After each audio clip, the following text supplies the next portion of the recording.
This video explains how to connect your Azuga account to VOYOLink. Start by creating an account at VOYOLink.com. Click on My Account. Select Create Account. Fill in your account information.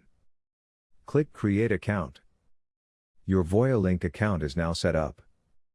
To link your Azuga account to VOYOLink, click on My Profile at the top of the page.